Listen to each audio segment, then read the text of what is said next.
नमस्कार भाइयों और बहनों, स्वागत है आपका जंगली मेडिसिन में। आज मैं आपको एक नई वनस्पति के बारे में जानकारी दूंगा। इस वनस्पति की YouTube पर अभी तक किसी ने भी जानकारी नहीं दी है। पहले मैं आपको इस वनस्पति की पहचान कराऊंगा, इसके औषधीय गुण बताऊंगा, नाम बताऊंगा और इसके औषधीय प्रयोग बताऊंगा। यह वनस्पति बहुत ही दुर्लभ है और बड़ी मुश्किल से मिलती है और इसकी जानकारी भी आपको पहली बार होने वाली है, इसलिए वीडियो को अंत तक देखिएगा, कोई भी पार्ट मिस मत करना। यदि आपने अभी तक हमारे चैनल को सब्सक्राइब नहीं किया तो हमारे चैनल को सब्सक्राइब करें, लाइक करें और शेयर करें। यह वनस्पति कटेरी की एक प्रजाति है। कटेरी की कई प्रजातियां होती हैं और कुछ प्रजातियों की जानकारी हम अपने YouTube चैनल पर दे चुके हैं। यह जो वनस्पति है ये सफेद कटेरी की तरह होती है, लेकिन इसका पौधा बड़ा होता है। इस पर इस तरह के फूल लगते हैं जो कटेरी के फूलों की तरह दिखते हैं। सफेद रंग के फूल हैं और पीले रंग के इसमें केसर लगे हुए हैं।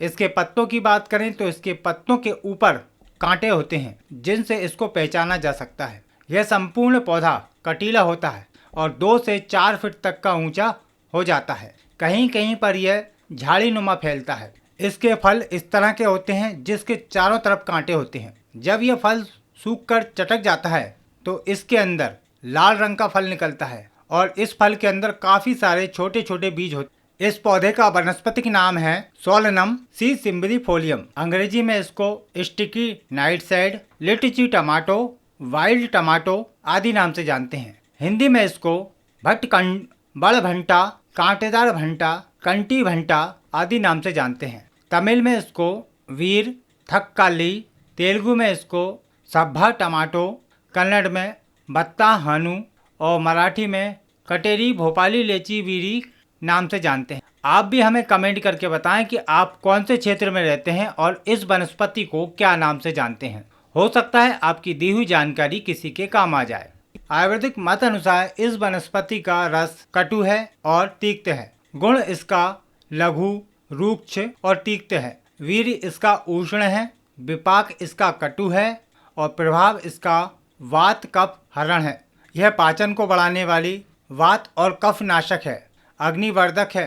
औषधीय गुणों की हम बात करें तो यह खांसी, कफ, ब्रोंकाइटिस, दमा आदि में राहत देती है। यह फोड़े, फुंसियाँ, एक्जिमा, खुजली में लाभकारी है। मूत्र संबंधी विकार, पेट के कीड़े आदि को दूर करने वाली हो तथा रक्तचाप को नियंत्रण करने वाली होती। अब इस वनस्पति के कुछ औषधीय प्रयोग जानते हैं। इस वनस्पति के पत्तों के रस में शहद मिलाकर यदि सिर पर लेप किया जाए तो गंजेपन की समस्या में लाभ मिलता है। इसके पत्तों के रस को छाछ में मिलाकर पीने से पाचन तंत्र मजबूत बनता है और पाचन संबंधी जो विकार होते हैं वह ठीक होते हैं। यदि खांसी की समस्या है, किसी भी प्रकार की खांसी है, उसमें यह बहुत ही अच्छा फायदा करती है। इसके पत्तों का काढ़ा बनाकर पीने से लाभ मिलता है। इसके पत्तों के काढ़े में पीपली का चूर्ण आधा ग्राम मिलाकर पीने से खांसी ठीक होती है। इसके पत्तों को कूटकर इसका 1 चम्मच रस निकाल लें और उस रस को मट्ठे में मिलाकर पिलाने से सूखी खांसी ठीक हो जाती है। जिन व्यक्तियों को भूख न लगने की समस्या है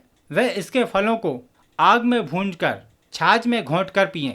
उससे इनका हाजमा ठीक होता है और भूख खुलकर लगती है। इसके पत्तों के रस में बराबर मात्रा में अदरक का रस मिलाकर यदि व्यक्ति को सेवन करा दिया जाए तो उल्टी की समस्या दूर हो जाती है। किडनी की पथरी को दूर करने के लिए यह वनस्पति बहुत ही अच्छा फायदा पहुंचाती है। गोखरू के पत्ते, ताल मखाना के पत्ते और अरंडी के पत्ते तथा बराबर मात्रा में लेकर कूट पीसकर उसका रस निकाल लें और 10 से 20 ml की मात्रा में रोज सुबह खाली पेट पीने से 6 से 7 दिन के अंदर ही आपकी पथरी टूट टूट कर बाहर निकल जाती है। इसके पत्तों के रस में फिटकरी का थोड़ा सा चूर्ण मिलाकर यदि दांत खाज खुजली पर लगाया जाए तो दांत खाज खुजली ठीक हो जाते हैं। दमा की समस्या में इसके फलों को सुखाकर उसकी भस्म बना लें और 1 से 2 रत्ती की मात्रा में शहद में मिलाकर सुबह शाम लेने से आराम मिलता है। यदि आप भी इसका कोई प्रयोग जानते हैं तो कमेंट द्वारा जरूर बताएं। आशा उम्मीद करते हैं आज की जानकारी आपके लिए लाभकारी रही होगी।